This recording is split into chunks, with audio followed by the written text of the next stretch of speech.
My daughter, Nora Tyler, has congenital heart disease.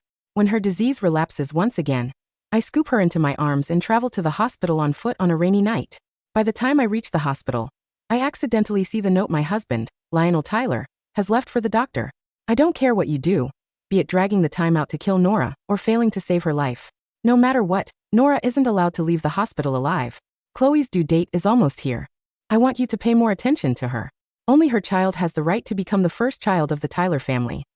I can only stare at the note with bloodshot eyes. At that time, the medical staff has already wheeled Nora out from the ER. A white sheet can be seen draping over her body. When I was still pregnant with Nora, Lionel had taken leave for 2 years just to take care of me. He truly viewed me as the apple of his eye back then. After I gave birth to Nora, he even purchased an island and named it after her. My favorite gardenias filled every inch of that island. The Lionel who once refused to take any other woman but me as his wife and had prioritized me more than his own life, is also the same man who has personally killed his own daughter just because his first love, Chloe Meyer, is pregnant. My heart has officially died. After leaving a divorce agreement behind, I go home and inherit my family business. Now, Lionel can never hope to reach me ever again. Rain poured in torrents. I held my daughter, Nora Tyler, tightly in my arms and sprinted toward the hospital. Not a single car stopped for us along the way. I could feel her body turning cold. Choking back sobs, I refused to let tears blur my vision, and kept running even as my strength gave out. Help! Someone please! Save my child! I screamed until my voice went hoarse. It wasn't until I burst into the emergency room with Nora in my arms that several doctors finally strolled over. After they wheeled her into the operating room, I caught a glimpse of a message on the computer screen, and my pupils constricted. Honey, how did Nora suddenly get so sick? Lionel Tyler appeared out of nowhere with genuine-looking anxiety written all over his face. Poor Nora inherited that congenital heart disease and suffered through so much misery since she was a baby. If she doesn't pull through this time, it might be a blessing for her. I turned and gawked at his conflicted expression in disbelief. Are you saying that you hope she doesn't make it? Of course not. You're overthinking it, he said, soothingly patting my back. I just don't want you to be sad. We can always have another child even if the worst-case scenario happens. I looked down and spotted a wristband in his pocket with the words Chloe Meyer printed on it. A mocking smile curled up at my lips. No, we won't. If anything happens to my Nora today, you and I will never have another child. As we spoke, the lights above the operating room went off, and Nora was peacefully wheeled out with a white sheet draped over her face. Completely devastated, I threw myself at her and raised my hand to touch her stiff body. We're sorry. She had stopped breathing by the time she arrived.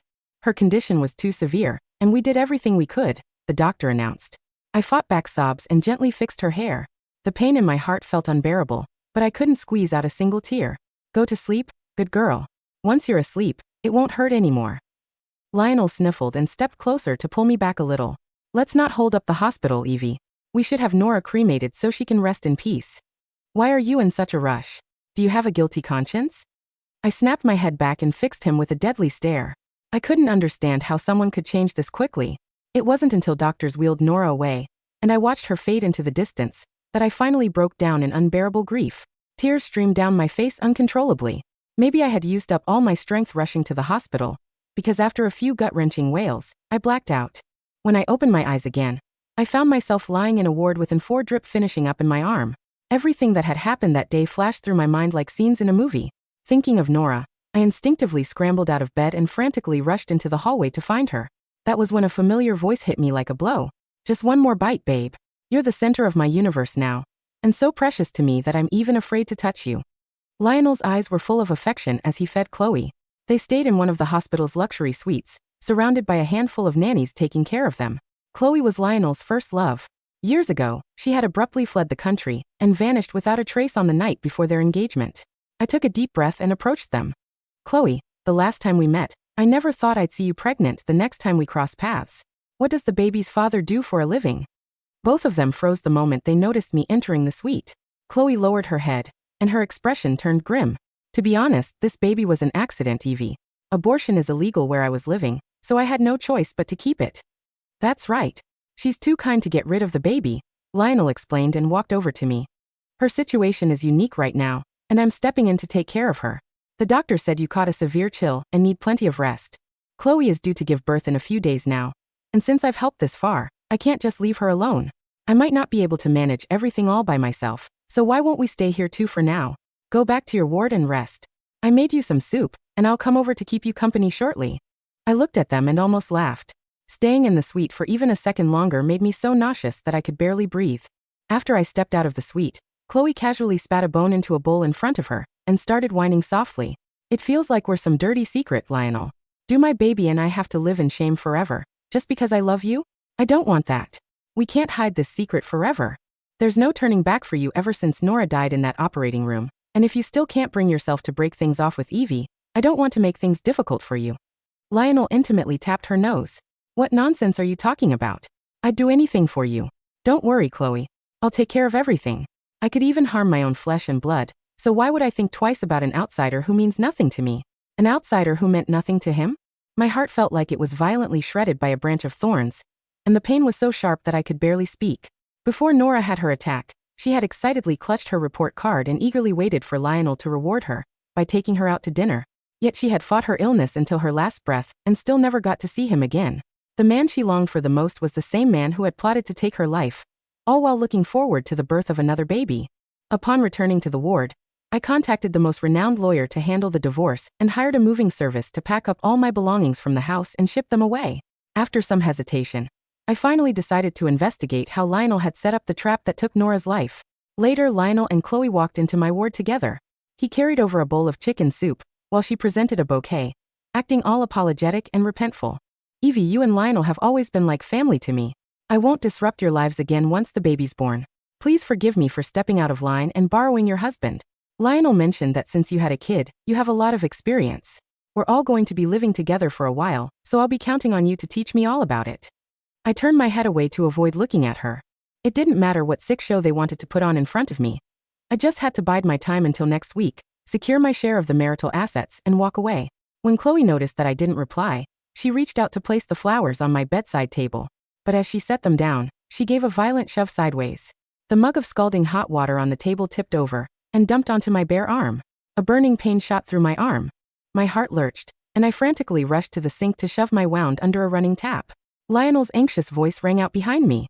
Chloe, are you okay? How could you be so clumsy now that you're about to be a mother? What would I do if you burned yourself? As I quietly tended to my burn, a wave of sudden grievance welled up in me, and tears filled my eyes. The man who once cared about my every little detail could now ignore me as if I didn't exist. His eyes and heart only had room for someone else. That night, both rooms shared a single power grid, so all the heating was channeled into the next room. I wrapped myself tightly, but leaving my burned arm exposed to the air made it so cold that I could barely breathe. With no other choice, I opened my door to knock on Lionel and Chloe's, only to hear intimate voices coming from within the suite. It's just a few more days, so hang in there a little longer. I promise to make it up to you as much as I can after the baby's born. We can use every single move you like. Help me out for some relief, babe. I swear I can't leave you for the rest of my life. Intimate noises followed, while I stood frozen to the spot. Cold wind howled through the hallway, but I couldn't feel the slightest trace of the chill. Until then, I had clung to a sliver of wishful thinking, hoping that maybe Lionel just wanted to make amends to his first love, that Nora's death was just an accident, and that the relationship I prided myself on wasn't shattered. But reality felt like a brutal slap in my face. The signs had been there all along. After snapping out of the shock, I pressed my hands tightly over my ears and ran back to my ward. Right now, all I wanted was to escape to a place where they didn't exist. Once I pulled the blanket tightly over my head, endless grievance and misery flooded my heart. I could no longer force myself to maintain the calm facade and broke down, sobbing uncontrollably under the covers. I didn't know how I eventually fell asleep, but when I woke up again, the courier delivering my divorce papers brought in a box of valuables. I found this box of expensive items in your closet. You'll need to check them yourself since they're covered under a special insurance policy. I looked at the box before me and felt a strange urge to laugh. It was filled with evidence of how Lionel used to love me. Back when we were separated during a lockdown and couldn't contact each other by phone, he had handwritten over 1,000 letters to me just to set my heart at ease. When I had a fallout with my family and moved to Jangleton for college, he saved up his first pot of gold to buy me a house, giving me my first home in the city. That was also when he found the courage to propose to me. This is a wedding ring, right?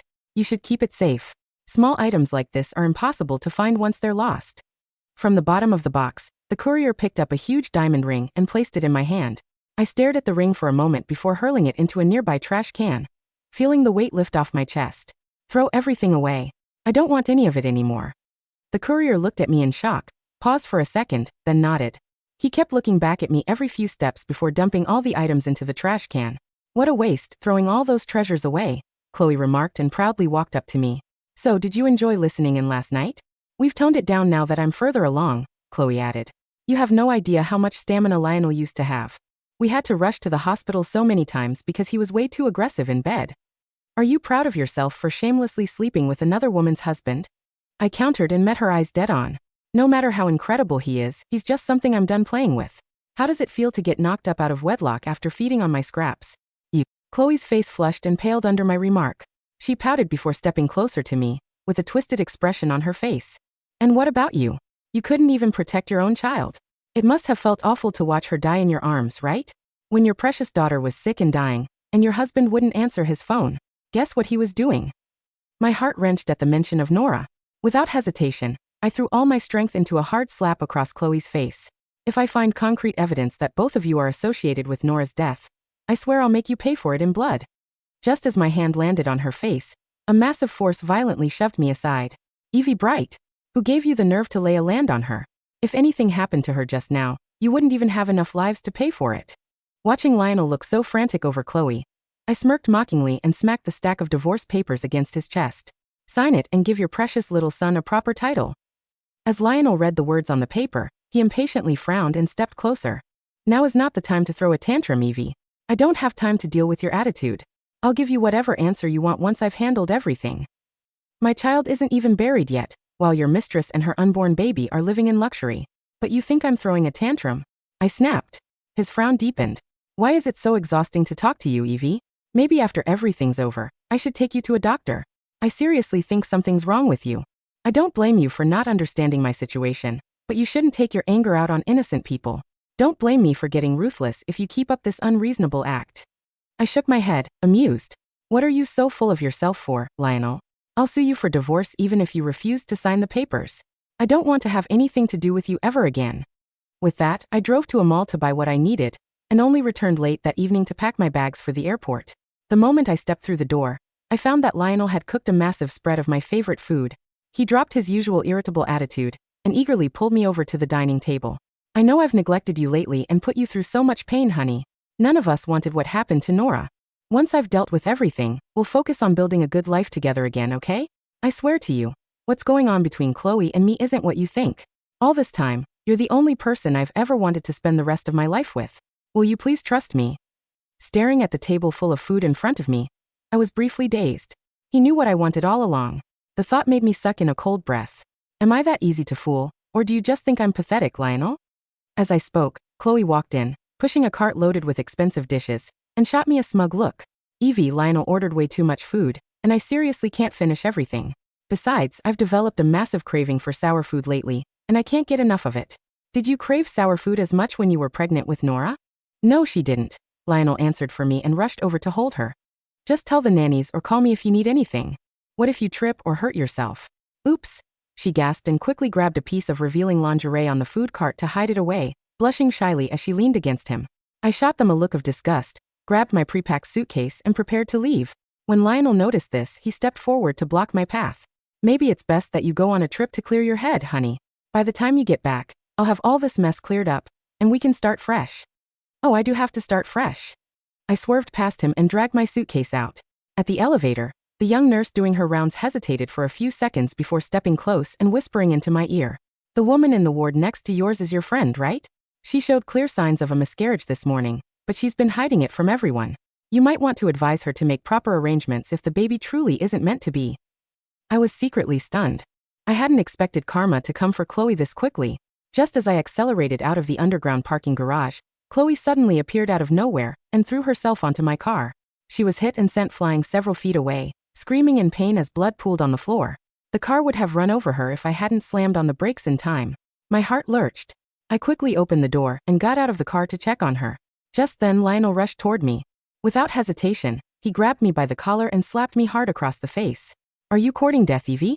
Didn't I warn you not to touch her? If anything happens to her today, I'll make you pay with your life. Before I could say a single word in defense, he hurled me against the car behind me with such force that I coughed up blood. While I scrambled to get onto my feet, Lionel frantically scooped Chloe into his arms and rushed upstairs. My heart turned completely cold as I watched the way he treated another woman with a gentleness he had never shown me. A nearby nurse stepped over to check on me and give my hand a comforting squeeze. Don't worry, She already started bleeding upstairs. This area is a blind spot for cameras, but I know this has nothing to do with you. I nodded and spat out the remaining blood in my mouth. Numbly, I climbed into the driver's seat and signed the papers to inherit my family business. After taking a deep breath, I slammed my foot on the gas pedal and sped away. From this day onward, we shall never cross paths again, Lionel. Your downfall shall begin once you finish dealing with your precious lover. The private jet sliced through the heavy rain clouds, leaving the suffocating atmosphere of Jangleton far behind. Below, the city lights shrank into tiny, insignificant specks of dust. In the cabin, the air smelled of aged leather and lavender. I sat by the window, my cheek resting against the cold glass. My left arm, wrapped in a clean, professional bandage applied by the flight medic, throbbed with a dull, persistent ache. But that physical pain was nothing compared to the hollow, cavernous silence in my chest. Nora was gone. My sweet, fragile girl, who used to clasp her tiny hands around my neck and whisper that she loved me more than all the stars in the sky, was now ashes. Miss Bright. A soft, respectful voice broke my thoughts. I turned my head.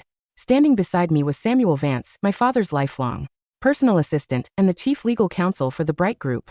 He wore a perfectly tailored charcoal suit, his silver hair neatly combed back. In his hands he held a sleek leather folio. "We have crossed the state line," Samuel said, his voice carrying a calm, steady warmth that I hadn't felt in years. "Your father is waiting at the estate. He knows about young Nora. He is deeply grieved, Eevee." At the mention of my father, a lump formed in my throat. 5 years ago when I insisted on marrying Lionel Tyler, a man from a modest family with nothing but a start-up and a charming smile, my father had warned me. "He looks at you the way a starving man looks at a feast, Eevee," my father had said, his voice heavy with disappointment. "He doesn't love you for who you are. He loves the elevation you bring him. If you walk out that door with him, I will cut you off. Not because I don't love you, but because you need to see what happens when the pedestal is removed."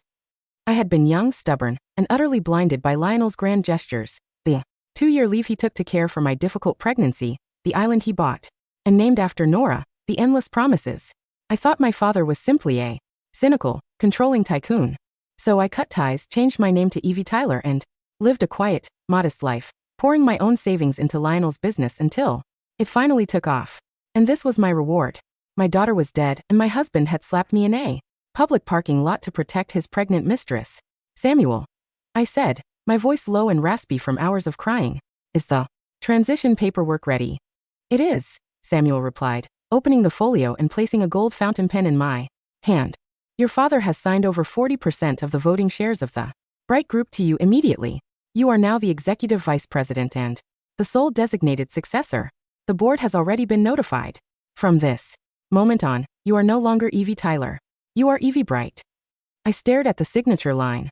The ink seemed to shimmer under the cabin lights. With a steady hand, I signed my name. "Eevee Bright." "Thank you," I murmured, handing the pen back. "And the other matter?" Samuel's expression turned remarkably cold. "Our private security firm has already dispatched a team to Jangleton. Dr. Harrison, the chief resident who handled Nora's emergency admission, is under surveillance. We have also secured the hospital's off-site server backups. Any digital footprint, deleted messages, or altered medical records will be retrieved within 48 hours.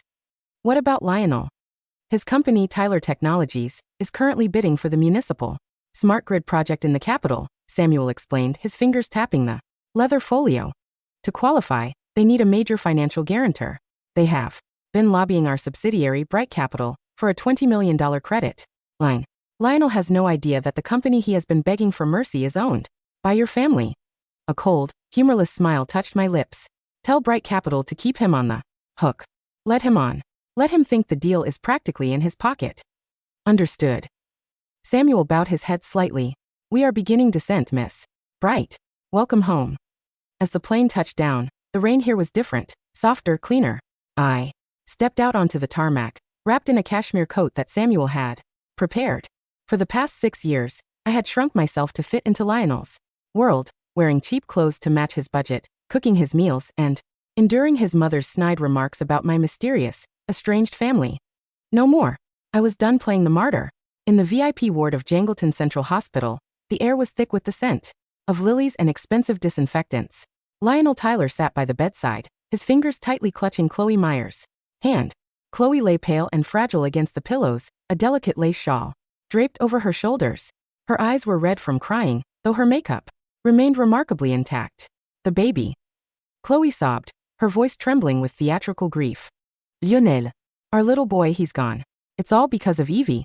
She saw me, she knew I was pregnant, and she drove right into me. Lionel's chest heaved with rage. His fists clenched so tightly his knuckles turned white. I know, darling. I know. I saw it happen. She's completely lost her mind since Nora passed. But to take it out on an innocent child, it's monstrous. He felt a deep, gnawing guilt in his chest, but he quickly pushed it down. Nora's death had been a necessary tragedy. The child was weak, always sick, costing hundreds of thousands of dollars in medical bills every year. More importantly, as long as Nora was alive, Eevee had a hold on him. Chloe's child was supposed to be the clean slate, the perfect heir to the Tyler family name he was building. But now, that dream was shattered, and he blamed Eevee entirely. I've already called the police, Lionel muttered, stroking Chloe's hair. I'll make sure she's charged with reckless driving and manslaughter. She won't get away with this. But Lionel, Chloe whimpered, leaning into his chest. Eevee has no money of her own. Her bank accounts are empty. If she goes to prison, how will we get compensation for our suffering?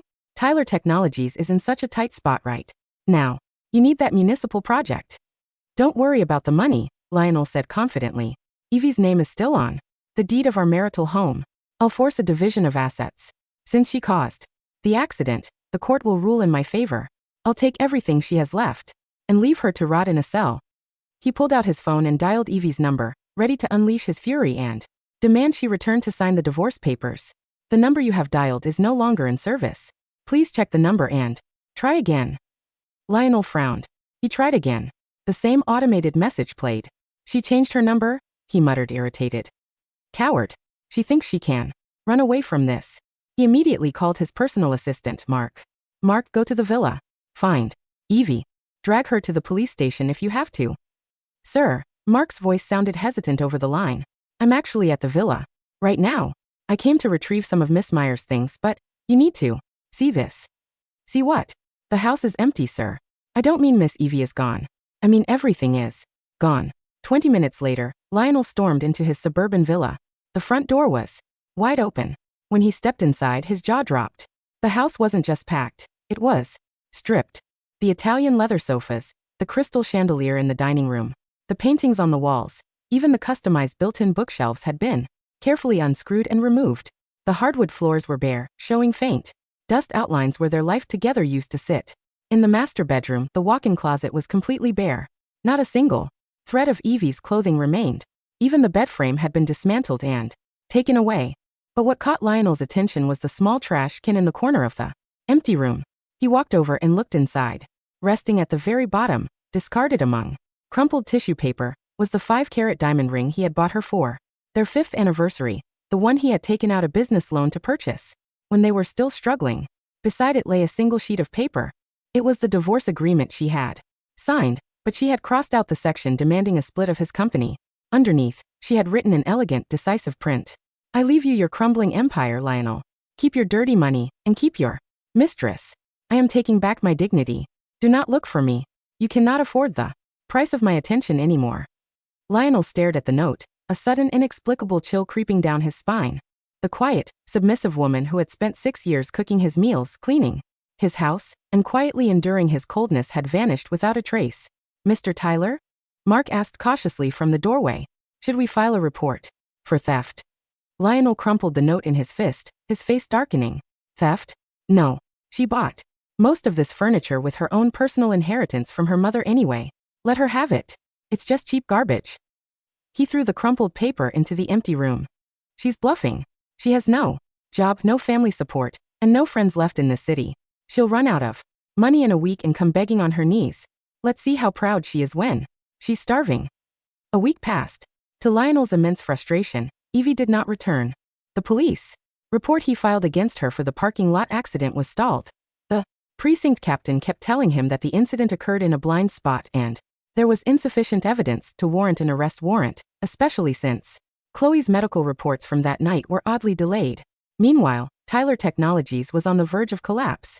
Lionel, we need that Bright Capital contract signed by Friday, his chief financial officer warned during an emergency board meeting. Our suppliers are refusing to ship the smart grid components without a letter of credit. If Bright Capital pulls out, we will default on our government bid, and the penalties will bankrupt us. Lionel wiped the sweat from his forehead. I know. I've been calling their regional director every day. He keeps saying the final approval rests with their newly appointed group chairperson, who just arrived from the headquarters. Then go to them, the CFO urged.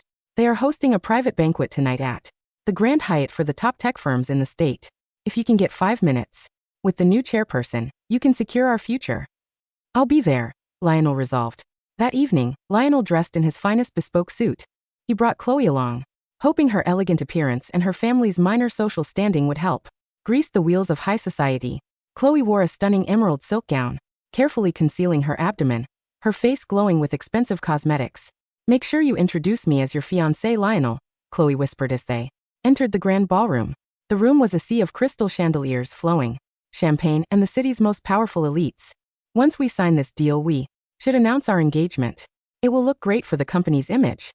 Of course, darling, Lionel smiled, though his heart was hammering against his ribs. He felt incredibly out of place among these multi-billionaires, but he forced himself to stand tall. He spotted Mr. Harrison, the regional director of Bright Capital, standing near the VIP lounge. Mr. Harrison, Lionel called out, quickly navigating the crowd with Chloe on his arm. What a magnificent event. I was hoping we could catch a moment to discuss the Tyler Technologies credit line. Mr. Harrison, a middle-aged man with a sharp, discerning gaze, turned to look at Lionel. His eyes briefly flicked to Chloe, then back to Lionel. A polite yet entirely empty smile appeared on his face. Ah, Mr. Tyler. Yes, your application has been thoroughly reviewed. And Lionel asked, holding his breath, is the chairperson ready to sign? The chairperson is actually here tonight, Mr. Harrison said, gesturing toward the private elevated mezzanine at the end of the ballroom. In fact, she requested a personal meeting with you. If you would follow me. Lionel's heart leaped with joy. She requested a meeting with me. He looked at Chloe, who was practically beaming with pride. You see, Lionel? Chloe whispered excitedly as they walked up the carpeted stairs. She must have heard about your brilliant smart grid design. We're going to be rich. 2 hulking security guards in dark suits stood at the entrance of the VIP suite. They checked Mr. Harrison's badge and opened the double mahogany doors. The suite was quiet, isolated from the roar of the ballroom below. Standing by the floor-to-ceiling window, looking out over the rainy skyline of the Capitol, was a woman. She wore a tailored white tuxedo suit, her dark hair swept up in a sophisticated chignon. A massive, flawless emerald necklace rested against her collarbone. Madam Chairperson, Mr. Harrison said respectfully, bowing his head. Mr. Lionel Tyler of Tyler Technologies has arrived. The woman slowly turned around. The glass of champagne in Lionel's hand slipped through his fingers, shattering onto the plush carpet. Beside him, Chloe let out a sharp, choked gasp, her hand flying to her mouth. Standing before them, exuding an aura of absolute power and cold elegance, was Eevee. Her skin was flawless, her lips painted a deep, commanding crimson. Gone was the tired, pale housewife who wore faded aprons and smelled of baby formula. In her place stood a queen, looking down at them as if they were insects beneath her expensive heels. Eevee. Lionel stammered, his voice cracking. What are you doing here? How did you get in here? Why are you wearing those clothes? Eevee did not answer immediately. She walked over to the velvet armchair and sat down, crossing her long legs. Samuel Vance immediately stepped forward, pouring her a fresh glass of sparkling water. Mr. Tyler, Samuel said, his voice ringing with cold authority. You are addressing Miss Eevee Bright, Executive Vice President of the Bright Group and Chairperson of Bright Capital. I suggest you mind your tone. Bright Group. The words hit Lionel like a physical blow. The Bright Group was a multi-state conglomerate with assets exceeding $50 billion. They owned shipping lines, real estate empires, and high-tech manufacturing plants. No, that's impossible, Chloe shrieked, her voice losing all its refinement. She's Eevee Tyler. She's a nobody.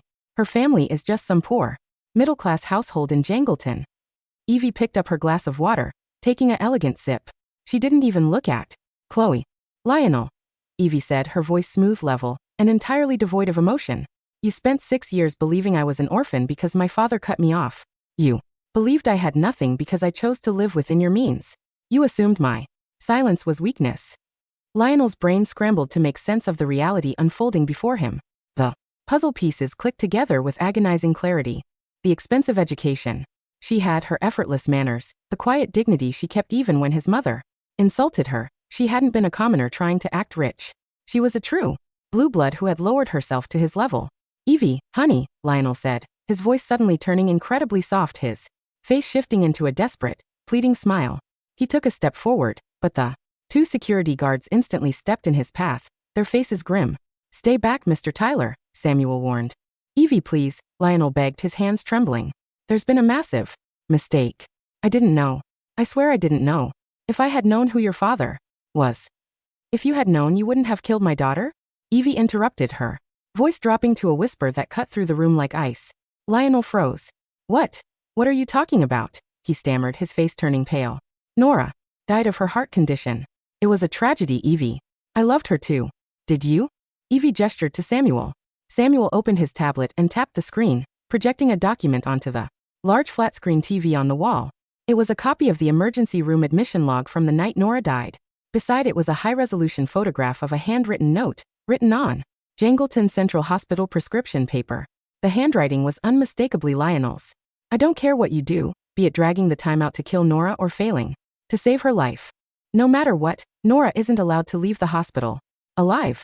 Underneath the note was a bank transfer record showing a payment of $500,000 from Tyler Technologies' secret offshore account to a personal account owned by Dr. Harrison, the very doctor who had declared Nora dead. This note was found in Dr. Harrison's private desk, Eevee said, her eyes fixed on Lionel's terrified face. He kept it as blackmail material in case you ever tried to double-cross him. He has already confessed, Lionel. He admitted that Nora was stable when she arrived, but he administered a high dose of potassium chloride under your explicit instructions to induce cardiac arrest. Lionel's knees buckled. He fell to his floor, his eyes wide with horror. No, that's not. That's a forgery. Dr. Harrison is lying. Eevee, you have to believe me. The police have already issued a warrant for Dr. Harrison's arrest, Samuel added coldly. And because this involves financial fraud and conspiracy to commit murder across state lines, the federal investigators have already frozen all assets associated with Tyler Technologies. What? Lionel gasped, his breath coming in short, panicked, ragged bursts. No, please no. Chloe watched Lionel groveling on the floor, and a sudden wave of panic washed over her. She realized the ship was sinking, and she needed to jump off immediately. Lionel, how could you? Chloe screamed, suddenly pointing an accusing finger at him. You monster. You told me Nora died of natural causes. You told me you loved her. I had no idea you did this. Eevee, please, you have to believe me. I'm a victim here too. He manipulated me. Eevee finally turned her gaze to Chloe. It was a look of profound disgust, the way one might look at a stray dog covered in mud. Chloe, Eevee said softly, do you really think I haven't investigated you? Samuel tapped the tablet again. A new set of documents appeared on the screen. They were medical records from the Jangleton Women's Clinic, dated 2 weeks prior to the parking lot incident. According to these records, Eevee read aloud, her voice devoid of pity, you suffered a spontaneous miscarriage due to severe hormonal imbalance while Lionel was away on a business trip. You hid this from him because you knew that without the baby he would never divorce me or give you his money. Lionel slowly turned his head to look at Chloe, his eyes bloodshot. What? The night in the parking lot, Eevee continued.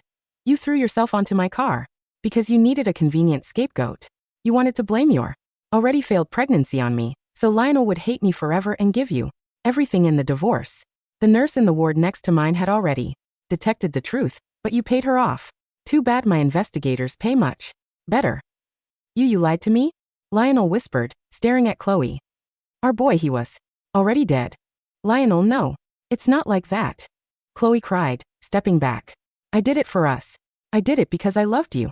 You didn't love him, Chloe. You loved his rising stock, Eevee said, standing up from her chair. She walked over to Lionel, stopping just inches away from where he knelt. You killed my daughter, Lionel. You took the only light in my life and extinguished it because you thought she was an obstacle to your greed. You wanted a perfect family with your first love. Well, look at her. Look at the woman you traded your soul for.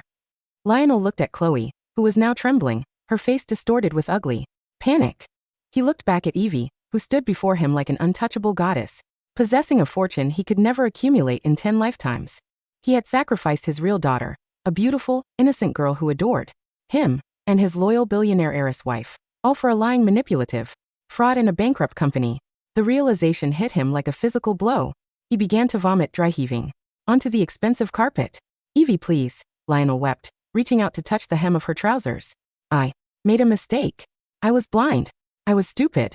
We can start over. I'll do anything. I'll go to therapy, I'll work for your company, I'll be your servant. Don't do this to me. Please. Eevee stepped back, avoiding his touch as if he were toxic waste. Samuel, she said, turning her back to them. The police are waiting. Downstairs, aren't they? They are, Miss Bright. Let them in. The double doors of the VIP suite opened, and 4 uniformed police officers, accompanied by federal investigators, stepped inside.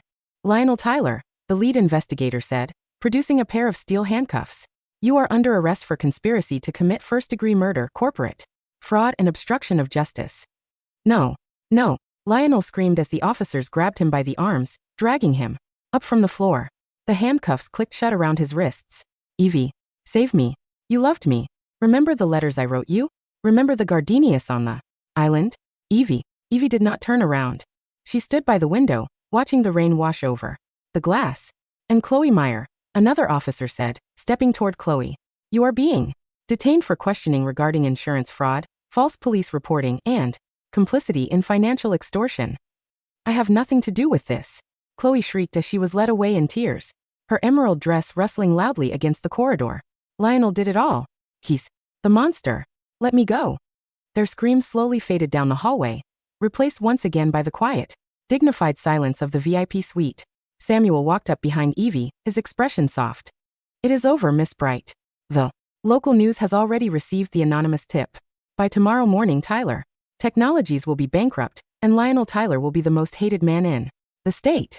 He will spend the rest of his life behind bars. Dr. Harrison will be joining him. Eevee closed her eyes. A single tear escaped, rolling down her cheek, but it was not a tear of grief. It was a tear of release.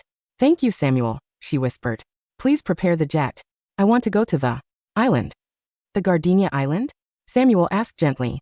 Yes, but not to remember Lionel, Eevee said, her voice turning strong and clear. I want to bring Nora's ashes there. I want to build her a memorial where the rain can't hurt her anymore. 3 months later, the private island off the southern coast was breathtaking. The stormy season had passed, replaced by warm, golden sunlight that danced across the turquoise water. Every inch of the island was covered in white gardenias, their sweet, delicate fragrance carrying on the gentle sea breeze. Eevee stood on a cliff overlooking the ocean. She wore a simple white linen dress, her hair blowing freely in the wind. In her hands, she held a beautifully carved white marble urn. Her father, a tall, imposing man with kind, sorrowful eyes, stood a few paces behind her, accompanied by Samuel. Are you ready, my sweetheart? Her father asked softly. Eevee nodded. She took a deep breath, unscrewed the lid of the urn, and gently tipped it over the edge. A cloud of fine, white ash caught the wind, scattering across the sparkling waves and the blooming white petals below. Go to sleep, my good girl, Eevee whispered, a peaceful smile touching her lips. No more pain. No more cold nights. You are free now. As the last of the ash vanished into the vast blue horizon, Eevee felt a warmth spread through her chest. The hollow silence was gone, replaced by a quiet, unbreakable strength. She turned back to her father and Samuel.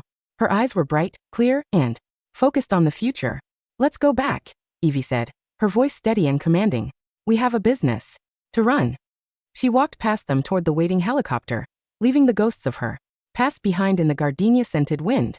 Lionel Tyler and Chloe Meyer would spend their lives in dark, narrow cells, consumed by their own greed and regret. But Eevee Bright was just beginning to live.